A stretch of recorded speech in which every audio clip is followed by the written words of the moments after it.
Well, good morning. I'm sorry, I'm used to working with teenagers. Let's try that again. Good morning. It is so great to be here. Thank you so much to the conference planners and the sponsors, and thank you to all of you for being here this morning and allowing me to be a part of your day, to have the next 10 minutes with you. I really appreciate that. Let's start by getting distraction out of the way. Your eyes are not fooling you. I do have a hot pink cast on my foot. I wish I had a great story to tell you about it, but I don't. I just walked into my bedroom one night and broke a bone in my foot. The doctors say that it might be from all the years of playing college basketball, which was a lifetime ago, and my lesson is do not let your 7-year-old daughter pick out the color of your cast. But hot pink cast or not, I was not going to miss this amazing privilege to be with you today and share with you my work as a social entrepreneur in the field of juvenile justice. I was raised in a military family. Both of my grandfathers and my dad were all in the Air Force, and all are war veterans. So my home was all about law and order and discipline and structure. I was that kid that walked the straight and narrow and had very little compassion for those who deviated.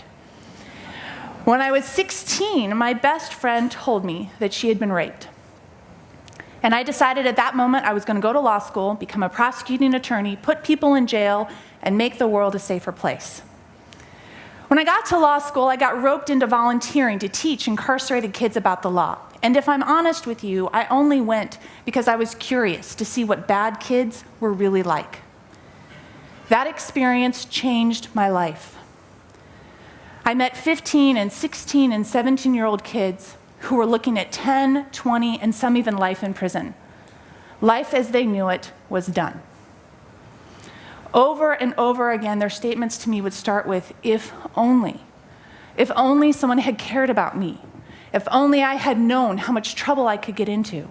If only I had been given a chance, I wouldn't be here. Their faces and their voices began to haunt me. I hadn't expected to care so much about criminals.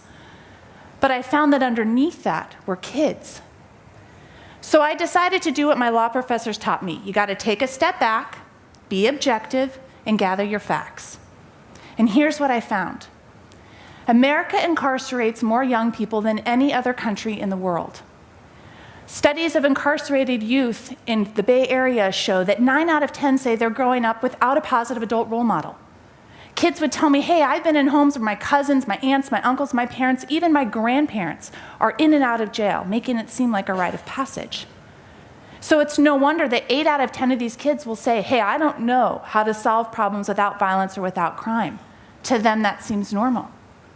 Kids will tell me, well, Krista, I always thought by the time I was 18, I'd either be in prison or dead. And 8 out of 10 kids that are incarcerated have experienced significant trauma. Like Julia, she was born in Chowchilla State Prison.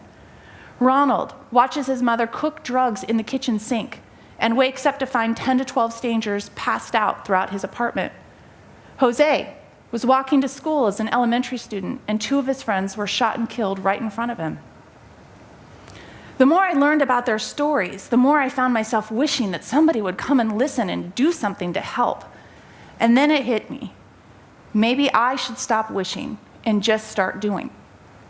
So I went to the kids and put them in groups and said, all right, guys, is there anything a white girl like me from the suburbs can do to prevent other kids from having this if only?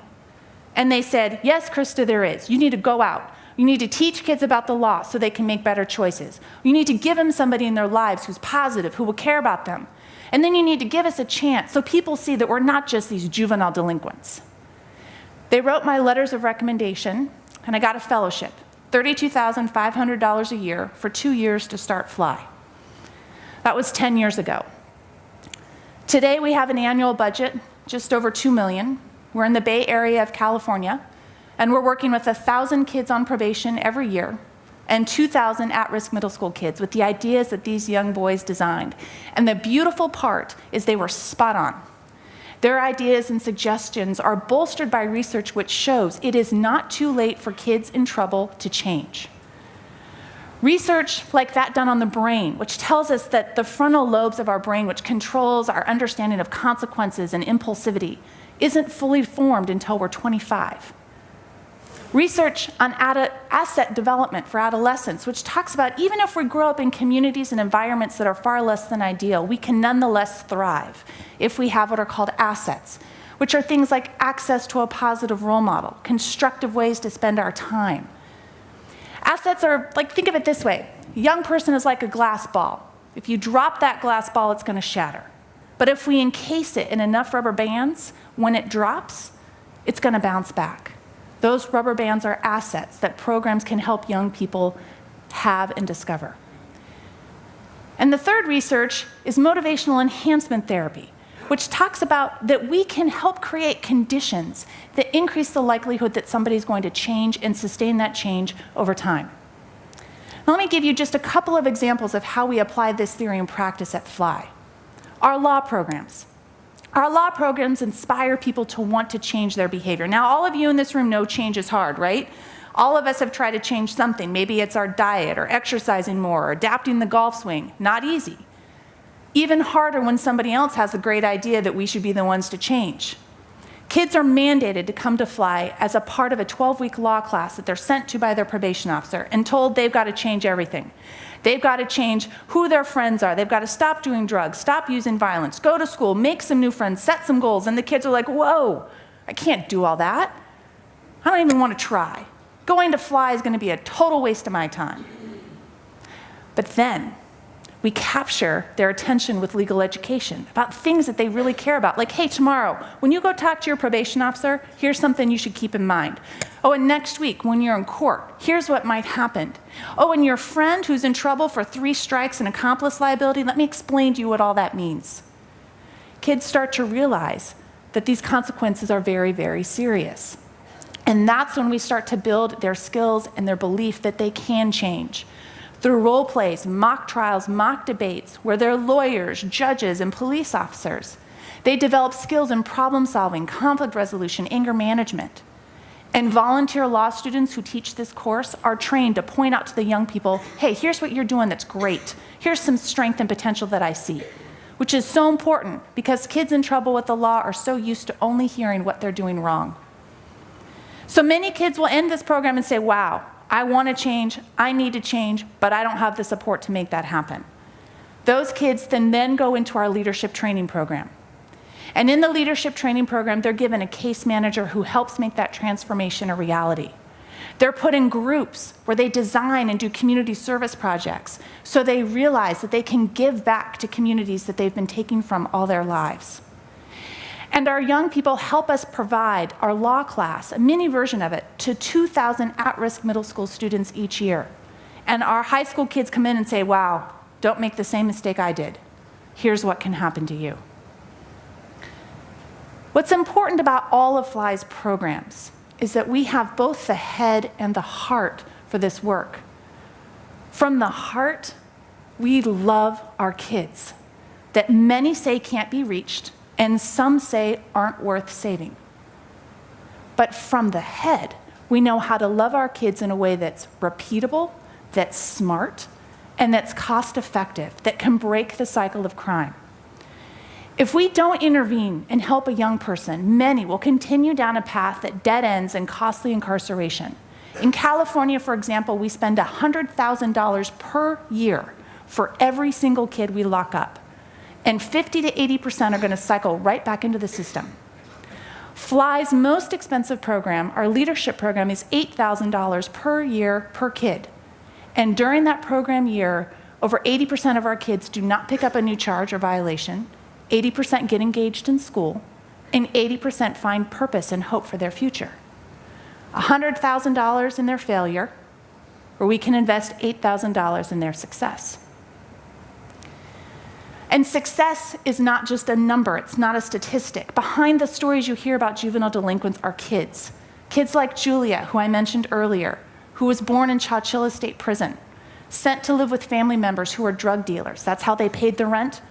That's how they put clothes on their back. Julia was a drug dealer too, that's what you did by the age 15, and addicted to crystal meth, and was sent to FLY.